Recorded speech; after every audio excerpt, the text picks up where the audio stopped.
आज हम पर्दा उठाने वाले हैं हिंदू धर्म में वैकुंठ धाम कहे जाने वाले बद्रीनाथ धाम के उन 10 रहस्यों से, जिन्हें देखकर वैज्ञानिक भी हुए थे हैरान। और उससे ज्यादा हैरानी की बात यह है कि 90% सनातनियों को बद्रीनाथ की ये सच्चाई के बारे में पता ही नहीं। अगर आप भी खुद को एक सनातनी समझते हैं तो इन 10 रहस्यों के बारे में आपको भी जान लेनी चाहिए। और लास्ट के 3 रहस्य तो ऐसे हैं जिसे सुन आपको भी भरोसा नहीं होगा, पर ये एक सत्य है। तो हेलो दोस्तों, आप सभी को मेरा प्यार भरा नमस्कार। मैं हूं जय नेगी और आप देख रहे हैं मेरा यूट्यूब चैनल जय नेगी ब्लॉग को। तो दोस्तों, आज बात कर रहा हूँ 4 धामों में से एक धाम बद्रीनाथ धाम। इस धाम में आज भी ऐसे ऐसे चमत्कार को होते हुए देखा जा सकता है जो पृथ्वी के दूसरे हिस्से में आज तक न हुई है और न होती है।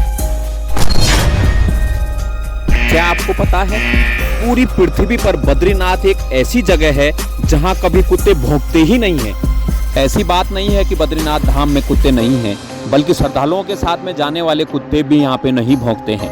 ऐसी मान्यता है कि भगवान विष्णु बद्रीनाथ धाम में ध्यान मुद्रा में ध्यान आज भी लगा रहे हैं। श्री हरि की तपस्या में कोई खलल नहीं पड़े, इसके लिए कुत्ते होते तो हैं पर आज भी नहीं भौंकते हैं। वैज्ञानिकों का मानना है कि बद्रीनाथ काफी ऊंचाई वाला क्षेत्र है जहां ऑक्सीजन कम होता है, शायद इसके लिए कुत्ते नहीं भौंकते हैं, या यहाँ का माहौल शांत है, यहाँ जनसंख्या कम है, इसके लिए शायद कुत्तों को भौंकने की जरूरत नहीं पड़ती है। क्या आप वैज्ञानिकों के दिए हुए इन तथ्यों से सहमत हैं? कमेंट बॉक्स में बताइएगा।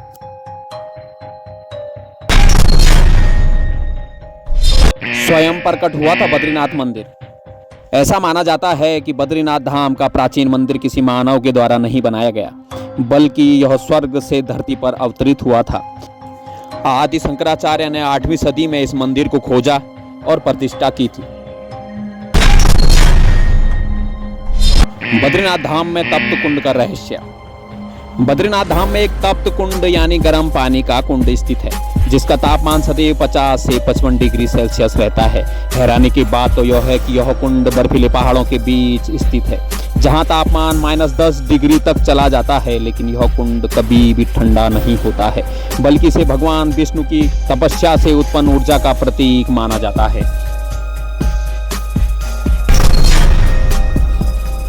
विशाल काय पत्थर से बना भीम पुल का रहस्य। बद्रीनाथ से कुछ ही दूरी पर स्थित भीम पुल एक प्राकृतिक पत्थर का पुल है, जिसके बारे में मान्यता है कि इसे महाबली भीम ने अपनी पत्नी द्रौपदी के लिए बनाया था जब वे स्वर्ग रोहिणी यात्रा पर जा रहे थे। ये पुल द्वापर युग से आज भी बगैर किसी सपोर्ट के ज्यों का त्यों स्थिति में बना हुआ है।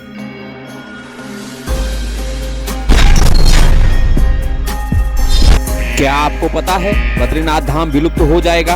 और ये सही साबित हो भी रहा है, कुछ सालों में ही बद्रीनाथ धाम विलुप्त हो जाएगा। ऐसी भविष्यवाणी है।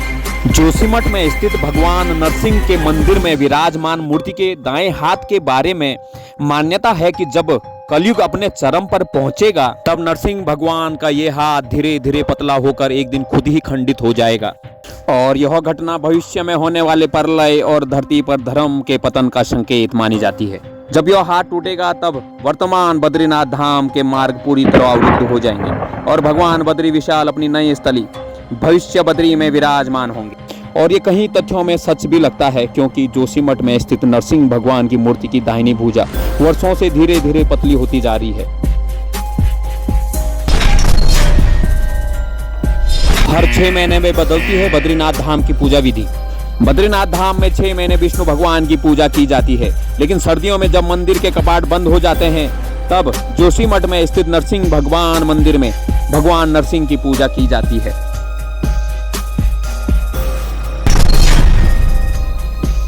बद्रीनाथ धाम में कभी भी नहीं बजाया जाता है शंख। जहां एक तरफ हिंदू धर्म में मंदिर हो या घर में शंख बजाना शुभ माना जाता है, पर बद्रीनाथ में कभी भी शंख नहीं बजाया जाता है। इसके पीछे मान्यता यह है कि इस मंदिर के प्रांगण में, जिसे तुलसी भवन कहा जाता है, वहां एक बार लक्ष्मी जी ध्यान मुद्रा में थी। उसी समय भगवान विष्णु ने शंखचूर्ण दैत्य का संहार किया था। वैसे ही हिंदू धर्म में कहा जाता है कि किसी भी युद्ध की विजय प्राप्ति के बाद शंखनाद किया जाता है, पर उस समय लक्ष्मी जी ध्यान में बैठी हुई थी। विष्णु जी ने उनकी ध्यान साधना में किसी भी प्रकार का विघ्न न आए, इसी कारण भगवान विष्णु ने शंखचूर्ण दैत्य का वध करने के पश्चात शंखनाद नहीं किया था। तब से बद्रीनाथ में शंख नहीं बजाया जाता है।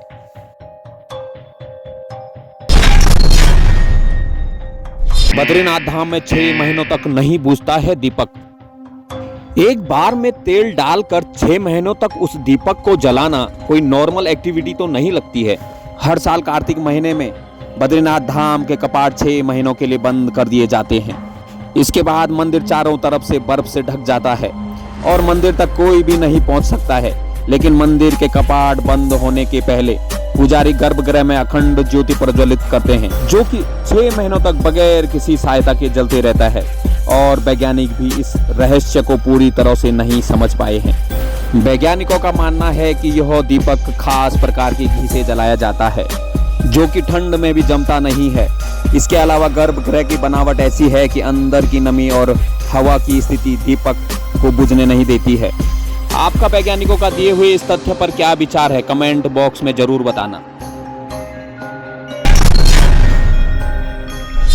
बद्रीनाथ धाम में बिजली तो तेज रोशनी के साथ कड़कती है पर आवाज नहीं करती है। धार्मिक मान्यताओं के अनुसार भगवान विष्णु बद्रीनाथ धाम में ध्यान मुद्रा में आज भी ध्यान लगा रहे हैं। बद्री विशाल के ध्यान में खलल न हो, इसके लिए बिजली तो तेज रोशनी के साथ कड़कती है पर आवाज नहीं करती है। जबकि वैज्ञानिकों का मानना है कि यह क्षेत्र ज्यादा ऊंचाई वाला क्षेत्र है और ये ऊंचे पहाड़ों के बीच है। यह हिमालय क्षेत्र में मौजूद खनिज तत्व और प्राकृतिक चुंबकीय क्षेत्र विद्युत आवेश के प्रभाव को कम कर देते हैं। या फिर बद्रीनाथ का मौसम आमतौर पर ठंडा रहता है, गर्म और बिजली वाले बादल अधिकतर गर्म वाले क्षेत्र में ज्यादा सक्रिय होते हैं। इसके लिए हो सकता है कि यहाँ बिजली कड़कती तो है पर आवाज नहीं करती है। पर एक ही जगह पर इतनी सारी घटनाओं का घटित होना एक सोच का विषय तो है। बद्रीनाथ धाम और बद्रीनाथ धाम के आसपास के क्षेत्रों में पाए जाने वाले सांप और बिच्छुओं में आज भी जहर नहीं होता है। बद्रीनाथ धाम और उसके आसपास के क्षेत्रों में सांप और बिच्छू तो आज भी पाए जाते हैं पर उनमें आज भी जहर नहीं होता है। मान्यता है कि जब भगवान विष्णु ने यहाँ अवतार लिया था तो उन्होंने सांप और बिच्छुओं को आशीर्वाद दिया कि वो यहाँ जहर नहीं रखेंगे, ताकि यहाँ आने वाले श्रद्धालुओं और तीर्थयात्रियों को किसी भी प्रकार का खतरा न हो। वैज्ञानिकों का मानना है कि यह क्षेत्र समुद्र तल से 3133 मीटर की ऊंचाई पर स्थित है, जहाँ का क्लाइमेट हमेशा ही ठंडा होता है। हो सकता है कि यहाँ पर सांप और बिच्छुओं में इस क्लाइमेट में जहर पूरी तरह से विकसित नहीं हो पाता होगा, या फिर बद्रीनाथ में पाए जाने वाले सांप और बिच्छुओं की प्रजाति अलग होती होगी।